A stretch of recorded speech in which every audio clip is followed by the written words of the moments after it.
Olá, boa noite, boa tarde, bom dia. Aqui é o Carlos Honorato e nós vamos começar mais um diário da quarentena interminável Gulag. Hoje não tinha como não fazer esse nosso comentário, porque, afinal, a pandemia acabou.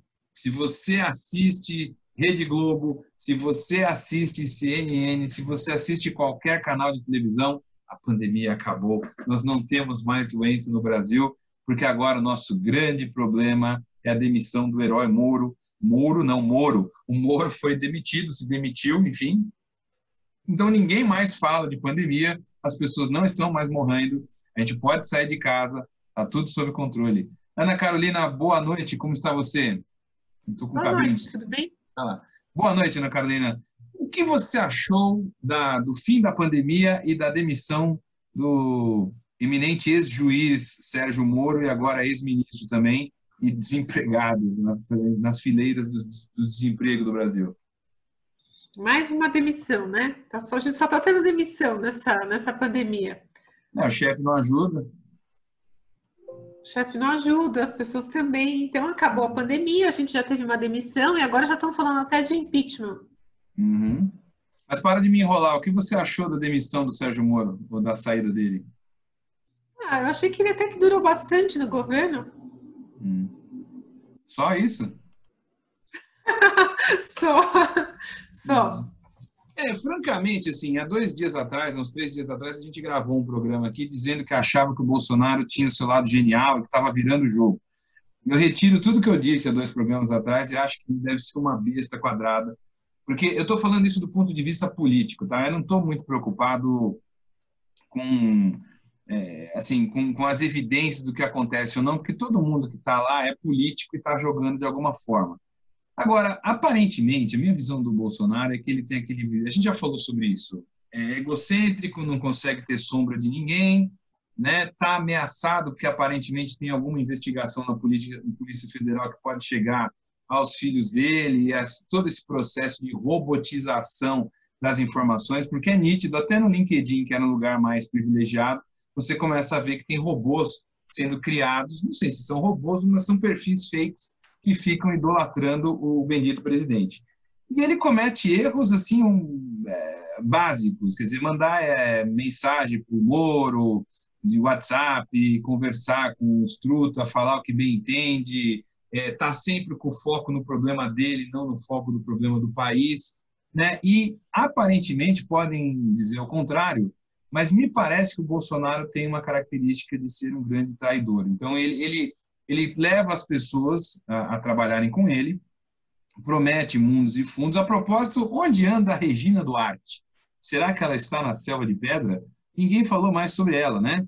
Então ele faz promessas, ele sugere que os caras participem, ele diz que, né? Eu tenho quase certeza que quando o Moro, e nunca vou esquecer daquele dia em que o Moro viajou lá para Brasília, todo felizão com o convite do presidente. Você mesmo disse isso, com a felicidade da soberba, do ego inflado, porque seria ministro. Eu tenho absoluta certeza que ele deve ter negociado um carguinho no Supremo Tribunal Federal.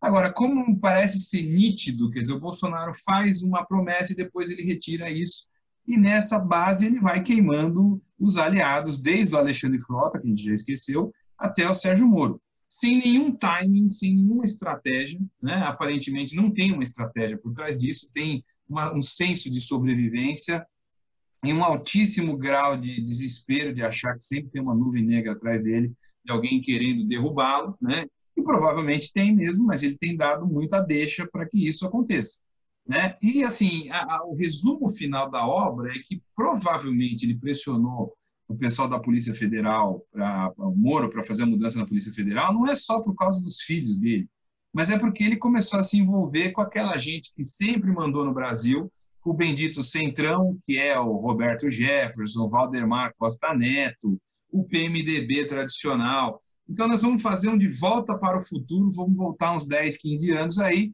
e tudo o que aconteceu de diferente na Lava Jato, que pode ser bom, pode ser ruim, mas o fato que esse processo de tentativa de depuração de quem manda no país está indo provavelmente para o brejo.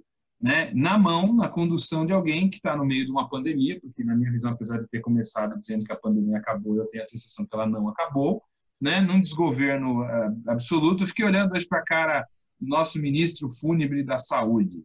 Ele estava lá com todos os outros ministros, né, o Paulo Guedes de máscara, o ministro da Saúde, a Damares.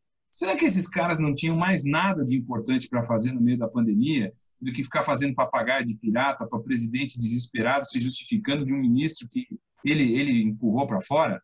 Será que ninguém tem nada mais importante para fazer na política, na economia, na saúde? Todo mundo de papagaio de pirata lá e depois foi para a reunião. Quer dizer, não está acontecendo mais nada nesse país que seja relevante?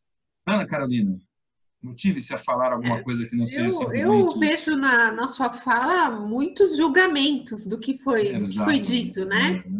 Do que foi falado. Eu não sou jornalista, nós estamos aqui para analisar. Eu estou comentando. Sim, mas assim, tem muitos julgamentos. A gente não tem certeza. Uma conversa que foi aparentemente privada entre o Moro e o Bolsonaro. Então, assim, a gente ouviu um pronunciamento e depois ouviu do presidente. Né? Então, assim, o que mas vamos aos fatos. O Moro pediu as contas hoje. Pediu as contas. Mas quem está com a razão... Alguma coisa insustentável ficou.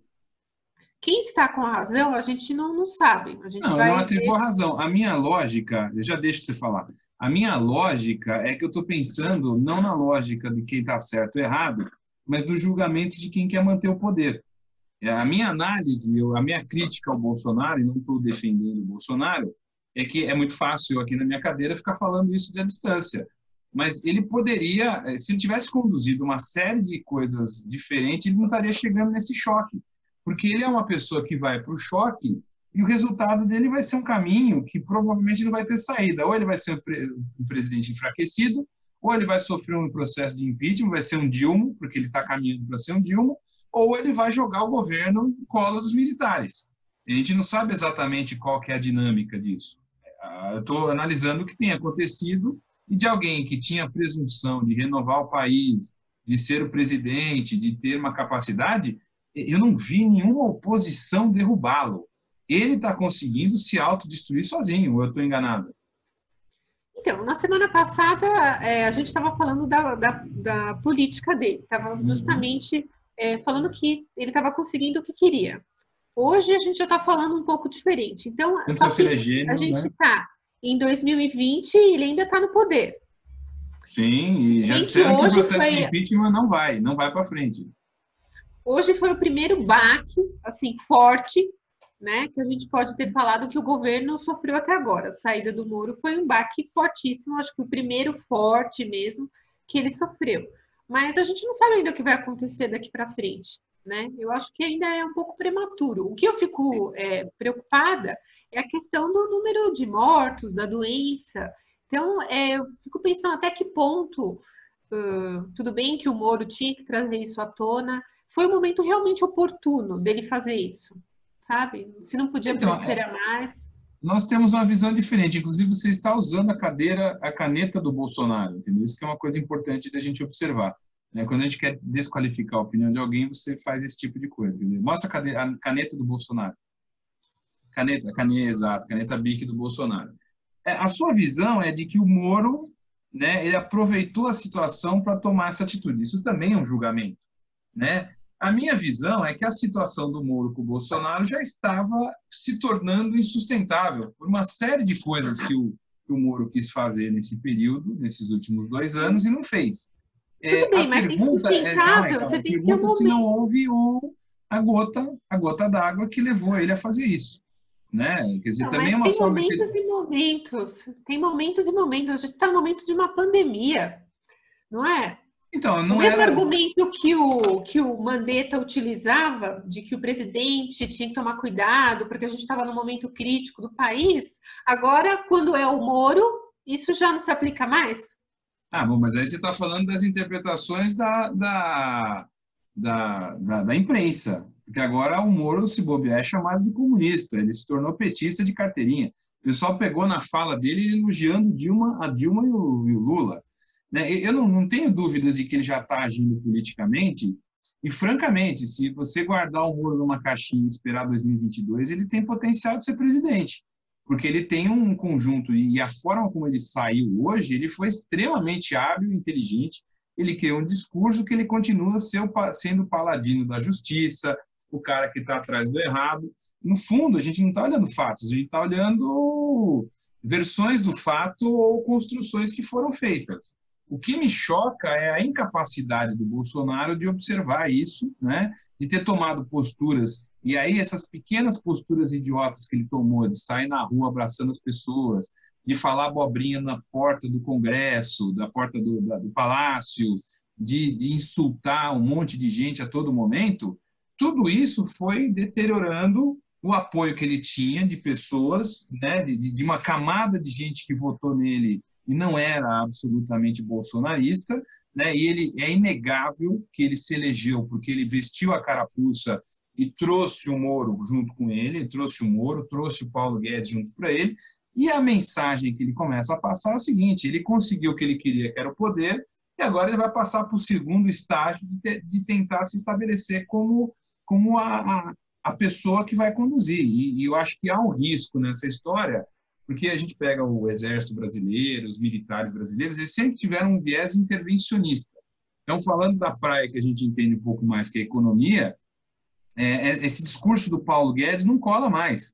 E o Paulo Guedes era o único que estava de máscara lá. Acho que ele estava de máscara porque ele não queria falar nada, não é que está de máscara porque está com medo. Né?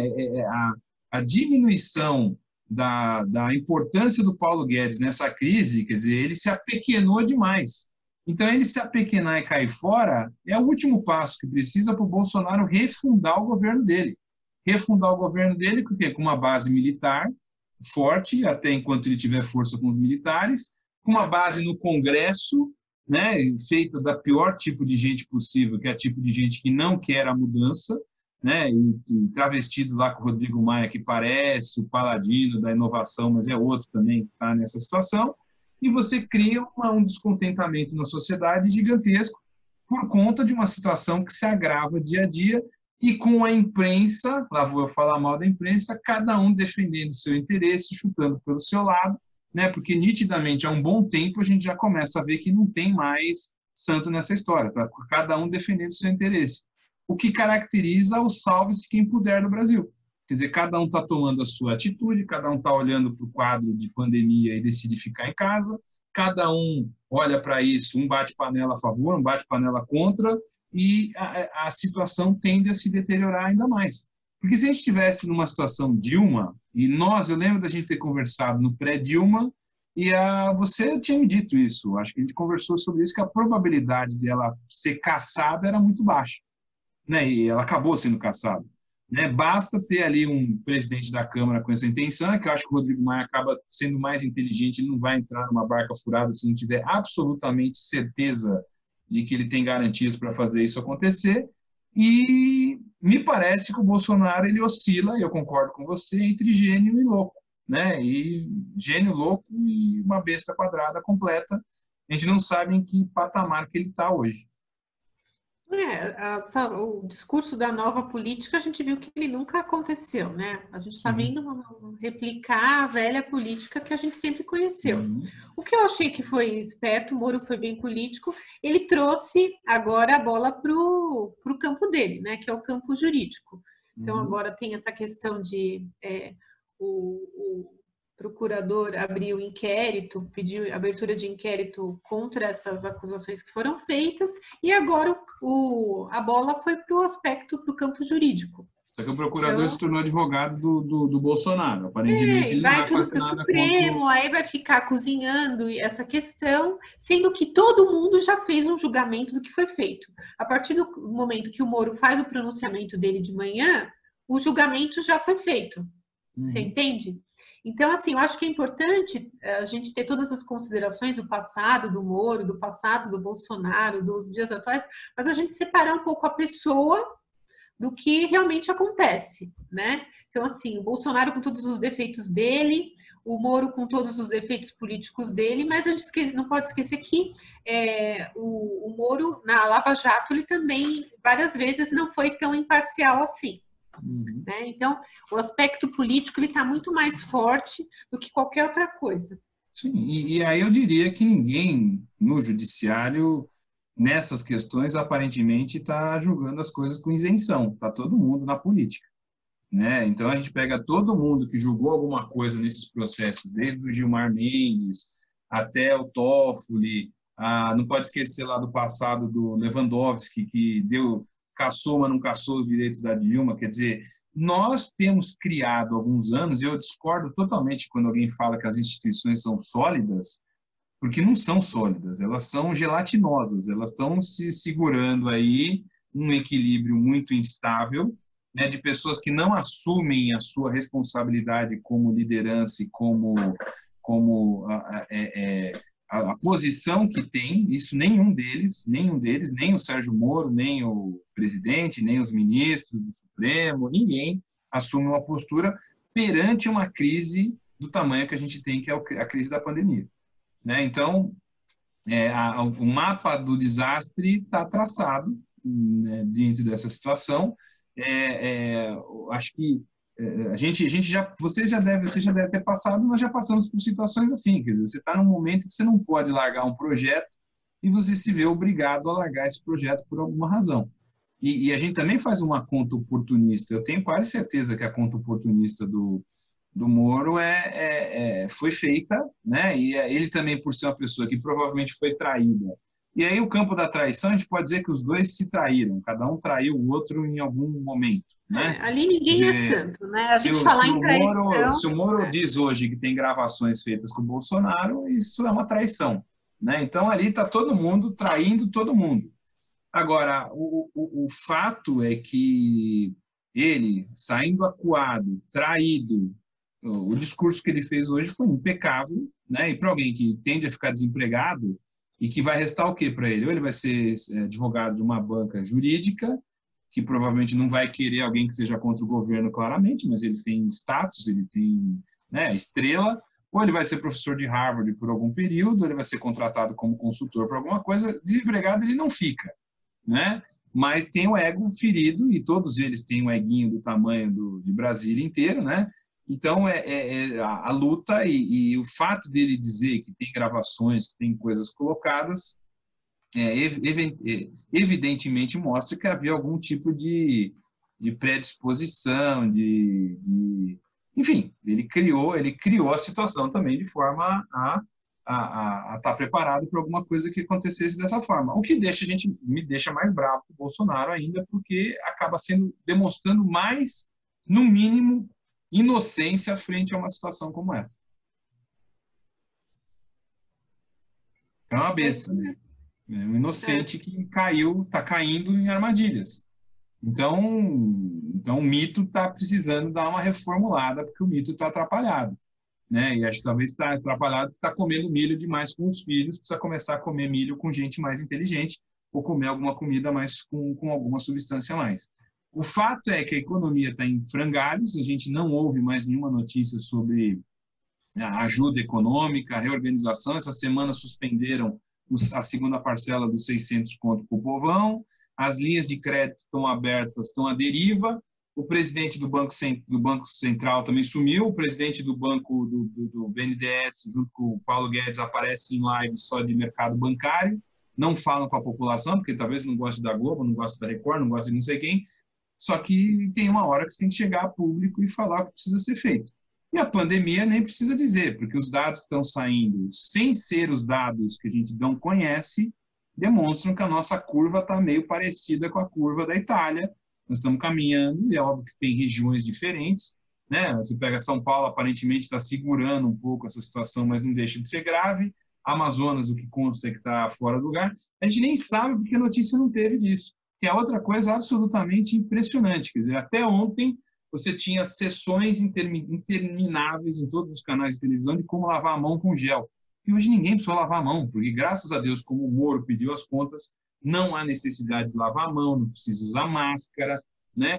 E aí a pergunta é, quem interessa esse grau né? Acho que a todo mundo interessa, inclusive o Bolsonaro. Quer dizer, você tirou o foco do problema, deixa os caras morrer aí, e a gente vai para o foco do Moro, e se ele está gravado ou não, se nós conseguimos tirar a última foto do Moro saindo do Ministério da Justiça, né? Como se fosse a última foto do Elvis saindo de Graceland em 77. O Moro ainda não é Elvis, né? Mas está querendo ter a fama do rei do rock. Ana Carolina?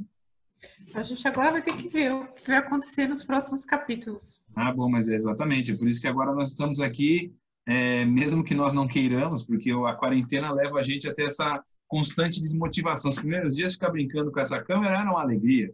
Nos últimos dias isso aqui é estressante, que ninguém aguenta mais se olhar pelo visor, né?